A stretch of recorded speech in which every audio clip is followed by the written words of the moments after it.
देखिए, ये देश के प्रधानमंत्री छत्तीसगढ़ की राजधानी में 7 तारीख को सुबह 9:30 बजे साइंस कॉलेज मैदान में पधार रहे।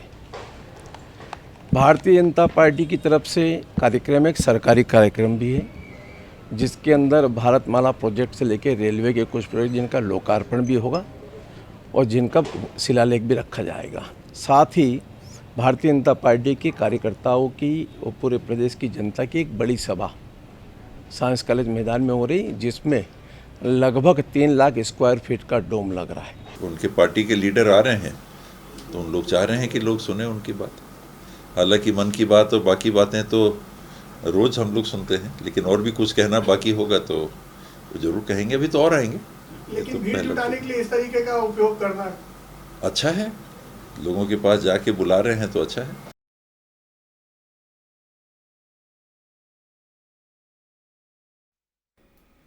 नमस्कार, मैं हूं मोहन तिवारी। आज के मुद्दे में आपका स्वागत है और आज का मुद्दा हमारा है नरेंद्र मोदी और अमित शाह के दौरे को लेकर। अमित शाह और नरेंद्र मोदी का ये दौरा क्यों हो रहा है और कांग्रेस इसका मुकाबला कैसे करेगी, इन्हीं सब बातों पर आज हम चर्चा करेंगे और जानेंगे कि क्या इसके राजनीतिक मायने हैं, किस तरीके का राजनीतिक असर इन दोनों के दौरे का पड़ रहा है, क्या राष्ट्रीय स्तर के इन दोनों जोड़ियों का मुकाबला हमारे प्रदेश स्तर की दोनों जोड़ियों से होने जा रहा है। इन्हीं सब बातों पर चर्चा करते हैं। पहले मिल लेते हैं उन मेहमानों से जो इस चर्चा में हमारे साथ रहेंगे। हम बहुत स्वागत करेंगे। हमारे साथ जुड़ रहे हैं कांग्रेस का पक्ष रखने के लिए कांग्रेस के प्रवक्ता तेज तर्रार राजनेता मनीष दयाल जी, बहुत बहुत स्वागत है आपका। भाजपा का पक्ष रखने के लिए हमारे साथ स्टूडियो में मौजूद हैं राहुल टिकरिया जी, आपका बहुत बहुत स्वागत है। और वरिष्ठ पत्रकार के रूप में हमारे साथ गंगेश द्विवेदी जी मौजूद रहेंगे, जो कि बताएंगे कि इस दौरे का क्या राजनीतिक मकसद है और इसकी क्या समीक्षात्मक नज़रिया हो सकता है। तो तीनों मेहमानों का स्वागत कर इस चर्चा को मैं शुरू करता हूं। सबसे पहले हम बात करते हैं, क्योंकि बीजेपी का दौरा है तो बीजेपी की ओर रुख करते हैं और राहुल जी से जान लेते हैं कि राहुल जी क्या माने, छत्तीसगढ़ फोकस में है, छत्तीसगढ़ को आप लोगों ने प्राथमिकता में रखा है और इसीलिए 2 बड़े कद के नेता जो सबसे बड़े शीर्षस्थ नेता हैं उन लोगों को आप लोगों ने यहाँ पर झोंक दिया है। क्या इतना मजबूत किला है कांग्रेस का छत्तीसगढ़, इसलिए इन दोनों को यहाँ पर जोर लगाना पड़ रहा है? बिल्कुल। देखिए, सबसे पहले तो आपके चैनल के माध्यम से विश्व के सबसे लोकप्रिय प्रधानमंत्री नरेंद्र मोदी जी का मैं स्वागत करता हूं। श्री राम जी के नैनीहाल छत्तीसगढ़ प्रदेश में स्वागत करता हूं। और रही बात जिस प्रकार से ताकत झोंकने की बात हो रही है मोदी जी और शाह जी की जोड़ी को, तो आपको स्पष्ट करना चाहूँगा, जब से मोदी जी और शाह जी ने कमान संभाला है भारतीय जनता पार्टी का, वो लगातार प्रत्येक प्रदेशों में कमान अमूमन जो शाह जी हैं वो स्वयं अपने कंधे पे लेते हैं और बिल्कुल वहाँ पे किस प्रकार से रणनीति बनाना है वो अमित शाह जी बनाते आए हैं और इसीलिए उन्हें भारतीय जनता पार्टी का चाणक्य कहा जाता है, राजनीति का चाणक्य कहा जाता है। और मोदी जी का छत्तीसगढ़ के प्रदेश में स्वागत है। लगभग 1.5 से 2 लाख लोगों की संख्या वहाँ पे कार्यकर्ता और हितग्राहियों का सम्मेलन होगा, क्योंकि भारतीय जनता पार्टी एक ऐसी पार्टी है जो हितग्राहियों का सम्मेलन करती है। क्योंकि भारतीय जनता पार्टी की जो योजनाएं हैं, ये सरकार, केंद्र सरकार की जो योजनाएं हैं वो घरों तक पहुंची हैं। चाहे प्रधानमंत्री आवास का मामला हो, कम से कम 12 करोड़ के आसपास प्रधानमंत्री आवास पूरे देश में बने। हालांकि छत्तीसगढ़ प्रदेश में चूंकि कांग्रेस की सरकार है, 16 लाख प्रधानमंत्री आवास रोके गए थे, लेकिन आंदोलन के पश्चात लगभग अभी 1.5 लाख आवास जारी किए गए हैं। वैसे ही आप जाके देखिए राशन का मामला, कोरोना काल में भी निःशुल्क राशन घर घर तक पहुंचा। वैक्सीनेशन का प्रत्येक ऐसा कोई घर नहीं छूटा होगा जहां पे निःशुल्क वैक्सीनेशन ना हुआ हो। तो ऐसी तमाम योजनाएं जो केंद्र सरकार की संचालित योजनाएं तो हैं, इन दोनों का फोकस क्यों है? संगठन के लोग नहीं है क्या? स्थानीय नेतृत्व तो नहीं है क्या कि बड़े लोगों को आना पड़ रहा है? हम देख तो नहीं रहे हैं राहुल गांधी, सोनिया गांधी, प्रियंका गांधी आ रही हैं, यदा कदा उनका दौरा होता है। अभी चुनाव में समय है, फिर भी अभी से समय देना, क्या कोई डर है क्या? देखिए, आपका प्रश्न बहुत लाजमी है, मगर आपको बता दूं कि यही अंतर है कांग्रेस और भाजपा में। कांग्रेस के नेताओं को दिल्ली बुलाया जाता है और हमारे दिल्ली के नेता स्वयं छत्तीसगढ़ आते हैं। और छत्तीसगढ़ में आज आप देखिए अमित शाह जी सबसे ताकतवर और प्रधानमंत्री जी के सबसे विश्वसनीय अमित शाह जी का आज रायपुर उनका आगमन है और वो पार्टी कार्यालय में ही रुकेंगे और पार्टी कार्यालय में रुक के ही वहाँ पे बैठकें करेंगे और जो हमारे वरिष्ठ कार्यकर्ता हैं उनसे चर्चा करेंगे। और मोदी जी की जो सभा है 7 जुलाई को, उस विषय में उनकी तैयारी के विषय में वो बैठक भी करेंगे। ठीक है, तो ये रहे बीजेपी की बात। और बीजेपी तो मान के चल रही है कि ये जब आएंगे, यानी मोदी और शाह आएंगे, तो जो है फिजा पलट जाएगी, जैसा कि कई बार कई प्रदेशों में हमने देखा भी है। मनीष दयाल जी मौजूद हैं। मनीष जी, पहले शाह फिर मोदी, इन दोनों का दौरा क्या देखते हैं असर? क्या आप लोगों को कोई डिफेंसिव मोड में आने की ज़रूरत है जब आक्रामक हो रही है बीजेपी? देखिए मोहन भाई, पहले तो मैं माननीय प्रधानमंत्री नरेंद्र मोदी जी का स्वागत करता हूं। वो आए, इस प्रदेश में आ रहे हैं, भले 4.5 साल बाद आ रहे हैं, चुनाव के पहले आ रहे हैं, लेकिन चलो उनको सुधी तो लेने का ख्याल आया। उनका स्वागत है, प्रधानमंत्री है, पूरा देश उनका है, हर प्रदेश में जाना चाहिए, अच्छी बात है। और मैं माननीय मोदी जी को मैं इस चैनल के माध्यम से बताना चाहूँगा कि आप आ रहे हैं इस प्रदेश में, तो बहुत सी चीज़ें हुई हैं जो विगत 4 वर्षों में हुआ, उसे अवश्य आप देखिएगा। जो इन्होंने कहा कि जो कौशल्या माता का मंदिर बना है, राम जी का ननिहाल है, वो एक भव्य रूप लिया है, उसे आप ज़रूर देखिएगा। साथ में जो योजना है माननीय भूपेश बघेल जी के नेतृत्व में 4.5 सालों में हुई है इस प्रदेश में, पहले शिक्षा आप देखिए, मुफ्त में शिक्षा मिल रही है आत्मनिर्भर स्कूल के माध्यम से। चिकित्सा क्षेत्र में आप देखिए, हर गांव-गांव में वैन पहुंच रही है, जगह जगह सरकारी अस्पतालों में अति आधुनिक सुविधाएं यहाँ पे हो गई है। किसानों को जो यहाँ पे उनको, जो पहले किसान आत्महत्या करते थे, 5 सालों में एक भी किसानों ने आत्महत्या नहीं की, क्यों नहीं की है, क्या ऐसा भूपेश बघेल जी ने दिया है उनको बोनस, वो भी ज़रूर आके देखिएगा। दवाइयाँ जो एक हर आम आदमी के लिए, जिस हिसाब से इंटरनेशनल मार्केट में दवाइयों की कीमत बढ़ रही है, 200 से नीचे कोई दवाइयाँ नहीं मिलती, वो अब 70% डिस्काउंट में यहाँ मिल रही है। तो निश्चित रूप से मोदी जी की सरकारें और भी देश में अलग अलग प्रदेशों में है। ये छत्तीसगढ़ का जो मॉडल है, बिजली बिल हाफ वाली जो योजना है, इसे मुझे लगता है उनका गहन अध्ययन करना चाहिए, और अच्छी चीजें जो छत्तीसगढ़ की है उसे अन्य राज्यों में भी करे भारतीय जनता पार्टी के, ताकि उनको भी बेनिफिट मिले। की बात रही स्ट्रेटेजी के हिसाब से, जब बड़ा नेता कोई आता है तो नीचे भी काम करने का जोश आता है। शायद हो सकता है बीजेपी में ऐसी स्थितियां ना हो कि थोड़े जोश की कमी हो, उस जोश के लिए आ रहे हैं, और वो जोश एक बार बन जाएगा तो आप लोगों के लिए मुश्किलें तो होंगी। देखिए मोहन भाई,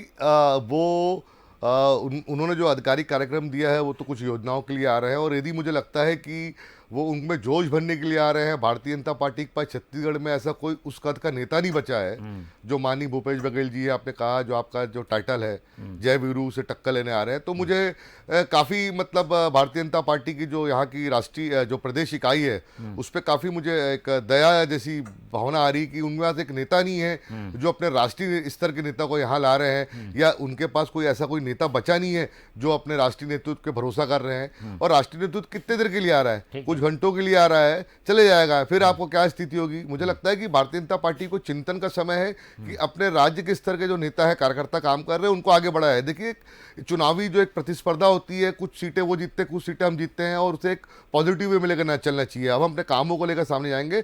मुझे लगता है भारतीय जनता पार्टी के पास पुराने नेता तो है ही नहीं जो पुराने कामों को लेकर जाए। 15 सालों में जो भ्रष्टाचार किया है, जिसका जनता ने आईना भी दिखा दिया है, तो एक नए नेतृत्व को मुझे लगता है कि आगे बढ़ाना चाहिए, ताकि आने वाले 10-15 साल बाद उनकी सरकार आने की उम्मीद रहे इस प्रदेश पे फिर से। चलिए, ये रहा कांग्रेस का आकलन और बीजेपी का आकलन हमने सुन ही लिया था। अब चलते हैं गंगेश द्विवेदी जी के पास, वरिष्ठ पत्रकार हैं। गंगेश जी, ये जो मुकाबला है, जोड़ियों का मुकाबला है कहा जा रहा है, इधर से एक जोड़ी, उधर से एक जोड़ी, उधर की जोड़ी तो राष्ट्रीय है, यहाँ क्षेत्रीय जोड़ी है। क्या देखते हैं, कितना असर पड़ेगा इन जोड़ियों का छत्तीसगढ़ में? देखिए, प्रधानमंत्री के साथ गृह मंत्री का आना वैसे भी छत्तीसगढ़ में मेरे ख्याल से दुर्लभ संयोग है। पहली बार एक साथ प्रधानमंत्री और गृह मंत्री आ रहे हैं। गृह मंत्री पहले आ रहे हैं, प्रधानमंत्री भी आ रहे हैं, एक ही अवसर पर आ रहे हैं। तो हालांकि भाजपा की तरफ से ये लगातार बोला जा रहा है कि वो तैयारी के लिए, वो देखने के लिए आ रहे हैं, प्रोटोकॉल के हिसाब से पूरी तैयारियां हो रही कि नहीं हो रही। लेकिन अमित शाह भाजपा के चाणक्य माने जाते हैं, और पिछले चुनाव में हमने देखा था कि उन्होंने 65+ कहा था, लेकिन 65+ यानी 68 सीट कांग्रेस की आई थी। इतने खराब प्रदर्शन के बाद इस बार जो है उस प्रदर्शन को कम बैक करने का, एक्चुअली वापसी करने का, क्योंकि 15 साल सत्ता में रही भाजपा, और उसके बाद ये जो अवसर है भाजपा के लिए वापसी करने का है, और कांग्रेस के लिए अपनी प्रदर्शन को दोहराने का अवसर है। तो ऐसी स्थिति में निश्चित तौर पर दोनों सामान्य रणनीति से तो काम चलेगा नहीं, और बड़े रणनीतिकार खासतौर पर अमित शाह जी, तो वो जो उनका जो बार बार का जो दौरा हो रहा है, हाल फिलहाल जो दुर्ग में भी आए थे, उसके पहले भी लगातार आते रहे हैं, तो उनका जो दौरा है मुझे लगता है वो कहीं ना कहीं वो एक रणनीति का हिस्सा है। वो कुछ ना कुछ ग्राउंड लेवल पर यहाँ पर रणनीति तैयार कर रहे हैं, उसके परिणामों को देखने के लिए, उसके जो टेस्टिंग उसको चेक करने के हिसाब से लगातार दौरा कर रहे हैं। कांग्रेस को कुछ कदम उठाने की जरूरत है? क्या मानते हैं कि कांग्रेस को अभी अब कैसी रणनीति बनानी चाहिए? अब तो लगातार केंद्रीय नेताओं का दौरा बढ़ा है छत्तीसगढ़ में। लेकिन निश्चित तौर पर कांग्रेस भी इसमें पीछे नहीं है। कांग्रेस भी लगातार अपनी एनालिसिस कर रही है, जगह जगह सर्वे करा रही है। हाल फिलहाल में देखिए टीएस सिंधिया को जो बनाए गए हैं डिप्टी सीएम, वो उनकी रणनीति का हिस्सा है कि जब यहाँ पे सर्वे हुए तो सर्वे का रिजल्ट ये आया था कि इसमें टीएस बाबा के क्षेत्र में, खासतौर पर सरगुजा क्षेत्र में उनको सीएम प्रोजेक्ट किया गया था, लेकिन सीएम नहीं बन पाए टीएस बाबा। तो अभी वहाँ की जनता में इस बात को लेकर नाराजगी, खासी नाराजगी, और कुछ काम भी वहाँ अच्छे नहीं हुए उस क्षेत्र में। तो उसको डैमेज कंट्रोल करने के लिए ये खासतौर पर टीएस बाबा को वापस लाया गया है और उनको डिप्टी सीएम बनाया गया है। तो एक तरह से वापस दूसरी बार पिछले चुनाव में ये दोनों यही जोड़ी थी जिनके साथ रहने से 68 का प्रदर्शन हुआ था। और अभी अगर ये जोड़ी फिर से वापस रीस्टेट होती तो निश्चित तौर पर कहीं कहीं इसका फर्क पड़ता, इसमें कोई दो मत नहीं है। तो ये वजह है कि कांग्रेस भी लगातार सचेत है और अपनी रणनीति लगातार बदल रही है, नए नए चीजों को शामिल कर रही है। भूपेश बघेल जी ने भी सारे विधायकों को और इंडायरेक्टली चेतावनी दी है जिनका परफॉर्मेंस अच्छा नहीं है, अभी भी समय सुधारने, तो टिकट काटने में भी कोई कोताही नहीं की जाएगी। तो मुझे लगता है प्रत्याशी चयन को लेकर भी कांग्रेस बहुत सजग है और ये बहुत जरूरी भी अपने प्रदेश में। हमने पिछले चुनाव में देखा है कि प्रत्याशी चयन को लेकर ही जो परिणाम आए हैं, पिछली बार भाजपा में जो प्रत्याशी चयन हुआ उसमें ऐतिहासिक 35 सीटों पर प्रदर्शन रायपुर शहर में हुआ था, उसके अलावा करीब 50 सीटों पर ज्यादा लोग असंतुष्ट हैं और इसका परिणाम ये आया कि 15 सीट पर सिमट गई भाजपा। तो यहाँ की जनता बहुत समझदार है और इसके हिसाब से प्रत्याशी चयन करना पड़ेगा। अच्छे काम करने हैं, काम तो खैर किया है, 4 साल 4.5 साल का काम है, 15 साल काम का भाजपा के हाथ में है। लेकिन अभी जो नई घोषणा पत्र बनेगा दोनों पार्टियों का, उसमें भी वो भी महत्वपूर्ण रहेगा कि जनता उसको कितना स्वीकारती है और किसको नकारती है। ठीक है, चलिए एक बार राहुल जी का रुख कर लेते हैं। राहुल जी, ये तो रही मुद्दों की बात और रणनीति बनाने की। ये जब शाह जी आज आ रहे हैं और बैठक करेंगे, काफ़ी लंबी चर्चा होने वाली है, क्या ऐसी आप लोग चर्चा करके नई रणनीति बनाने वाले हैं जिससे कांग्रेस को, जो कि एक मजबूत स्थिति में है, उसे आप लोग जो है तोड़ सकें या घेर सकें? ऐसी कोई रणनीति के साथ उतरेगी क्या भाजपा? देखिए मोहन जी, स्पष्ट ये करना चाहूँगा कि चूँकि अभी कुछ माह बाद यहाँ पे चुनाव है छत्तीसगढ़ में, और चुनाव के मद्देनजर चुनावी तैयारी के तहत भी हमारे बड़े नेता प्रधानमंत्री जी को बोलिए, चाहे अमित शाह जी को बोलिए, वो चुनाव मद्देनजर भी पहुंच रहे हैं। हालांकि हितग्राहियों का भी सम्मेलन होगा, मगर जो अमित शाह जी का जो एक 2 दिन पूर्व जो दौरा आज से प्रारंभ हुआ है और पार्टी कार्यालय में बैठ के वो जिस प्रकार से आला कमान और छत्तीसगढ़ के जो शीर्ष नेतृत्व है उनके साथ में बैठक करेंगे, उसका एक ही विषय है कि भारतीय जनता पार्टी बूथ से लेकर प्रांत स्तर पर लगातार आप देखिए विधानसभा स्तरीय, बूथ स्तरीय, संभाग स्तरीय लगातार हितग्राहियों का सम्मेलन हो रहा है, कार्यकर्ताओं का सम्मेलन हो रहा है। और यही चुनाव की तैयारी को लेकर वो छत्तीसगढ़ के बड़े नेताओं के साथ और शीर्ष नेतृत्व छत्तीसगढ़ के उनके साथ चर्चा करेंगे। चुनावी तैयारी पर भी चर्चा होगी। नरेंद्र मोदी जी की जो दौरा है, प्रधानमंत्री जी का जो दौरा है 7 तारीख को, उस विषय पर भी चर्चा होगी। ये क्या दौरा विधानसभा स्तर का है कि लोकसभा की अपनी तैयारियों के चलते बीजेपी सक्रिय नजर आ रही है? उसका फोकस क्या है? जी नहीं, आप देखिएगा नवंबर में लगभग चुनाव है, 2023 कुछ महीने के बाद ही चुनाव है। तो ये जो दौरा है उनका, वो कहीं ना कहीं विधानसभा पहले फोकस है, उसके बाद लोकसभा तो पूर्ण रूप से फोकस ही है, क्योंकि प्रधानमंत्री जी स्वयं पहुंच रहे हैं और केंद्र की योजनाओं से संबंधित जो मुद्दे हैं उनके हितग्राही हैं, उनका सम्मेलन भी होने वाला है। आपको स्पष्ट करना चाहूंगा, जिस प्रकार से आपने कहा कि कांग्रेस बहुत मजबूत है, मैं इस पर एक आपको बताना चाहूंगा कि लगातार जिस प्रकार से भ्रष्टाचार के मामले सामने आए हैं, युवा भी चिंतित हैं कि इस सरकार में भ्रष्टाचार के मामले किस कदर बढ़ते जा रहे हैं। चाहे कोल घोटाला का मामला रहा हो, चाहे शराबबंदी बोलकर इन्होंने 2000 करोड़ का शराब का घोटाला का मामला हो, चाहे केंद्र सरकार के द्वारा गरीबों के लिए जो चावल भेजा गया उसमें घोटाला का मामला हो, सीमेंट घोटाला, रेत घोटाला, तबादला घोटाला, और तो आपको बता दूं अभी शिक्षा के विषय में पीएससी घोटाला, एसआई घोटाला, सीएसपीडीसीएल घोटाला, वन आरक्षक वाले मामले में तो देखिए उसेन बोल्ट और पीटी उषा को भी यहाँ के बच्चे पछाड़ देते हैं। अभी आप देखिए शिक्षक भर्ती का मामला, जिसमें जितने लोगों ने परीक्षा दिया उससे 99 अधिक लोगों की सूची जारी होती है। आखिर ये किस प्रकार का घोटाला है, ये अपने आप में ठीक है। मनीष जी से जवाब ले लेते हैं। कुल मिलाकर बीजेपी जो अब तक बातें कहती आई है वो क्षेत्रीय नेतृत्व के द्वारा कही गई है, उसका उतना असर नहीं हुआ। अब केंद्र से आके नेता इस तरीके के आरोप लगाएंगे जो कि घोटालों से संबंधित होंगे, उसका एक माहौल बनता है। मनीष जी, ऐसे में जब बड़े नेताओं के द्वारा आरोप लगाया जाएगा तो डिफेंड भी आप लोग को बड़े नेताओं के द्वारा करना पड़ेगा। कांग्रेस कोई ऐसी रणनीति रखती है क्या? देखिए मोहन जी, आरोप प्रत्यारोप राजनीति में लगते रहते हैं। घोटालों की बात करें तो ईडी जहाँ जहाँ पे है, आप देखिए पूरे देश की बात करिए, जहाँ पे जिसने नरेंद्र मोदी की, अमित शाह की बात नहीं मानी उसको तो ईडी घोटाला लगता है। अभी आप महाराष्ट्र की राजनीति देख सकते हैं, अजीत पवार पे घोटाला लगा, उसको अंदर करने वाले थे, जैसे ही उन्होंने दामन छोड़ा एनसीपी का, भाजपा के साथ शामिल हुए, वो पाक साफ हो गए। तो ये भारतीय जनता पार्टी की एक संस्था है ईडी, जिस पर भी सुप्रीम कोर्ट ने भी कल परसों आदेश दिया है कि एकदम से कार्रवाई ना करे, पहले जांच करे। ईडी और सीबीआई का जो दुरुपयोग भारतीय जनता पार्टी पूरे देश में कर रही है, ये जगजाहिर है, पूरे सबको मालूम है कि किस तरह से किसी व्यक्ति पे झूठे आरोप लगा कि राहुल जी, ईडी उसको वॉशिंग करती मशीन है है कि आप लोगों और के बाद पास? में फिर वो जी। साबित नहीं कर पाती है। ठीक है, ठीक है। बड़ा- राहुल जी, बड़ा वॉशिंग मशीन कौन सी है ऐसी भैया आपके? हास्यास्पद विषय ये रहता है कि कांग्रेस के प्रत्येक प्रतिनिधि ये बात कहते हैं कि ईडी का दुरुपयोग किया जा रहा है।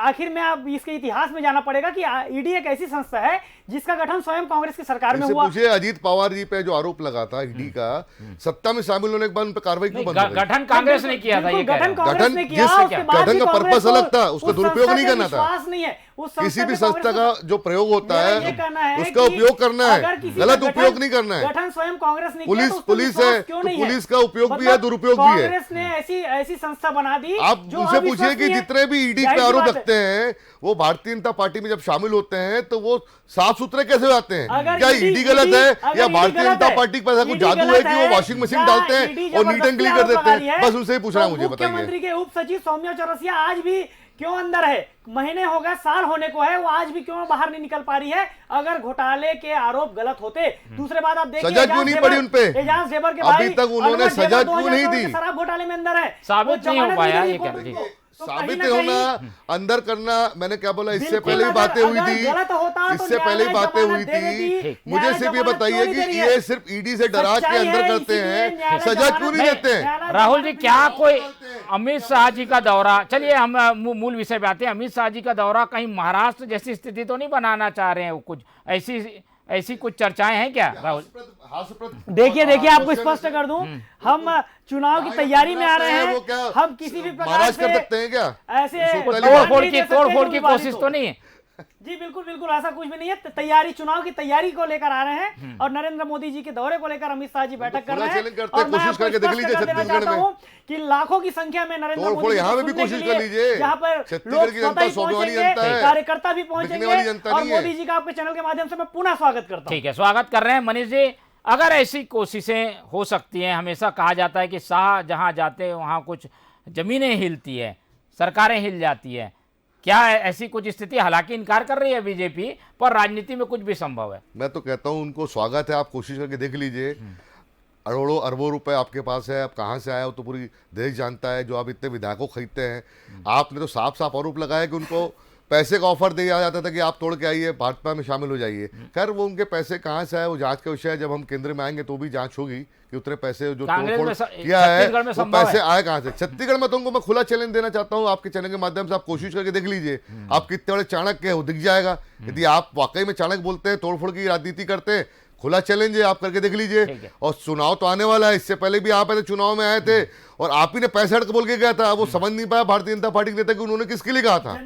65 जनता समझ गई, 65 किसको बोला और 65 प्लस किसको दिया। घोषणा पत्र जारी भारतीय जनता पार्टी के लिए कहा था उन्होंने कि राहुल जी, 65 प्लस सीटें आएगी, ये बात तो है, ठीक है। और सीटें आई कांग्रेस की, तो वो जनता समझती है कि किसको कितनी सीटें देनी है। और ये इस बार भी निश्चित रूप देखेगी। चाहे मैं तो बोल रहा हूँ अमित शाह जी यहीं पर डेरा डाल ले, 2-3 महीना चुनाव तक रह ले, यहाँ पे कोशिश कर ले, 36 बिंदु कोशिश कर ले कितनी सीटें ला सकते हैं। देखे वो समझ बताएगा आपको। घोषणा पत्र को जनता अच्छे से समझ रही है, बिल्कुल और देख जनता रही है। बखूबी समझ जो रही है वादा किया कि पूरा कांग्रेस किया। को रिपीट नहीं करेगी। बिजली बिल की जो समस्या था उसको दूर बिजली बिल किया, बढ़ा दिया निःशुल्क शिक्षा की बात की, निःशुल्क शिक्षा दे रहे हैं, स्वास्थ्य की बात करें, दवाइयां सस्ती मिल रही है। आपने क्या किया 15 सालों में बताइए? सिवा भ्रष्टाचार के आपने क्या किया बताइए चलिए मुझे।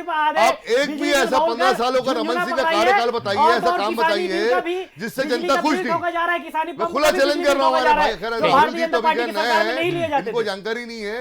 इनके सीनियर नेता से पूछ के पता अगली डिबेट में कि 15 सालों में भारतीय जनता पार्टी ने क्या किया। ठीक, चलिए, जनता ने उनको भी 3 बार मौका दिया है, अब आप लोग भी मौके के लिए लगे हैं। एक बार चलते हैं, हमारे साथ गंगेश द्विवेदी जी जुड़े हुए हैं, उनकी ओर रुख कर लेते हैं। गंगेश जी, क्या अलग अलग जो आयाम होते हैं किसी नेता के दौरे के, उसके केंद्र में ये बात भी है कि यहाँ कुछ ऐसे नेताओं को शामिल किया जाए भाजपा को मजबूत करने के लिए। कांग्रेस से कुछ इस तरीके की स्थितियाँ हो सकती है क्या? कोई नाराजगी को अपने पक्ष में करने की भाजपा कोशिश कर सकती है क्या? आपको क्या लगता है गंगेश जी?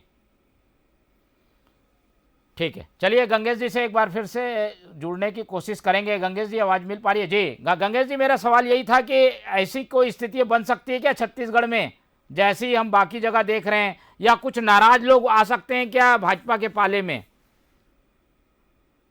कांग्रेस से पूछकर जी।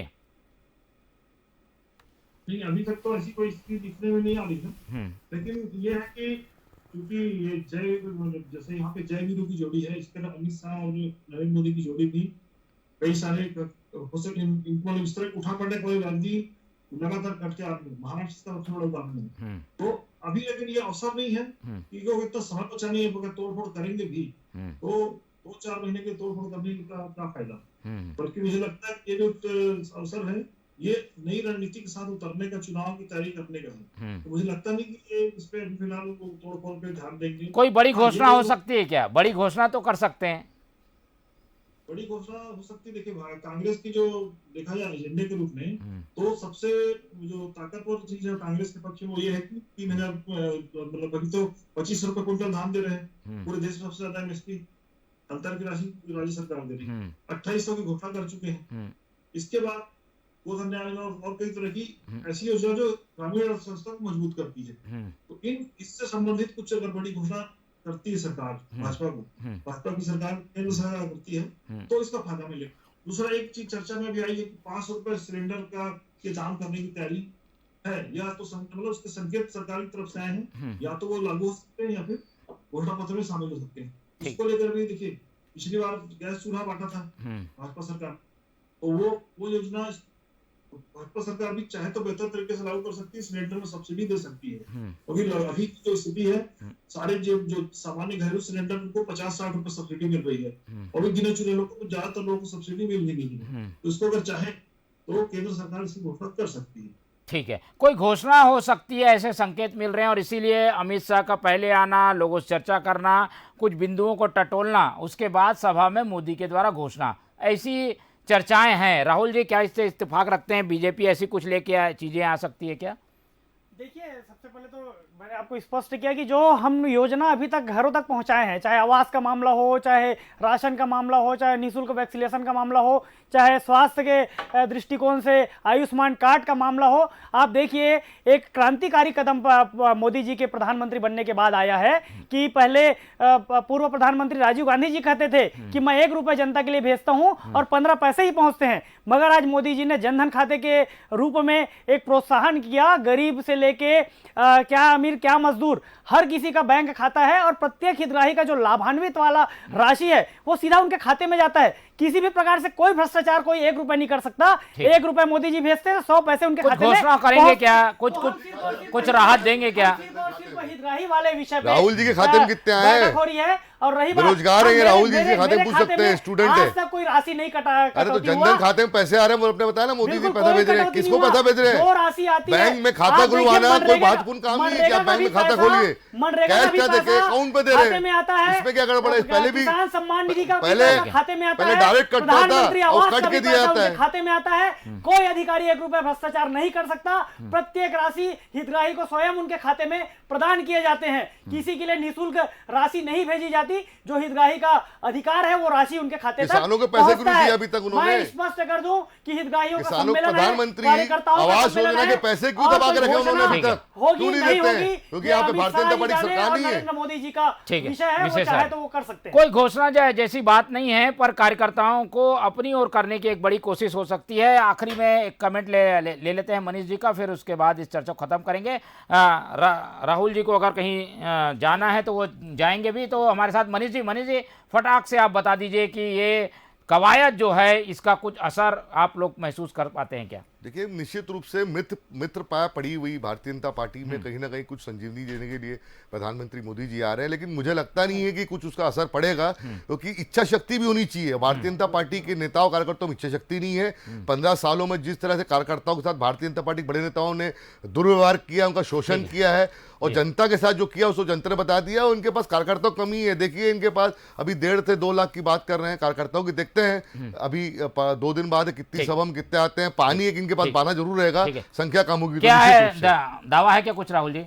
बिल्कुल, मैं एक स्पष्ट कर दूं कि ये कह रहे हैं कि कितने लोग सुनने आते हैं। मैं ऐसे प्रधानमंत्री हैं भारत में अभी नरेंद्र मोदी जी, जिनको सुनने के लिए पूरा विश्व लड़ाई करता है। आप देखिए, 1.5 से 2 लाख सरकारी अधिकारियों को डराया जाता है कि मन की बात सुनाइए। ग्राउंड कौन सुनेगा उनकी बात को? लाखों की संख्या में नरेंद्र मोदी जी को सुनने के लिए उपस्थित होंगे रायपुर के साइंस कॉलेज में। ठीक है, चलिए, मेगा शो है। अमित शाह भी आ रहे हैं और मोदी भी आ रहे हैं। इस शो में क्या होगा, इस पर हमारी नजर बनी रहेगी। लेकिन कांग्रेस और भाजपा के दावे आपने सुन लिए। इसका चुनाव पे भी असर होगा, तो चुनाव पे क्या असर होगा इसका आकलन हम करते रहेंगे। फिलहाल इस चर्चा को खत्म करते हैं। राहुल जी हमारे साथ जुड़े, उनका बहुत धन्यवाद। मनीष जी हमारे साथ रहे, उनका धन्यवाद। और गंगेश जी हमारे साथ एक बार और जुड़े, उनका भी बहुत बहुत धन्यवाद। तो तीनों मेहमानों का धन्यवाद कर इस चर्चा को हम यहीं खत्म करते हैं और आपसे उम्मीद करते हैं कि आप लोग देखते रहिए TV 24। मुझे दीजिए इजाज़त, नमस्कार।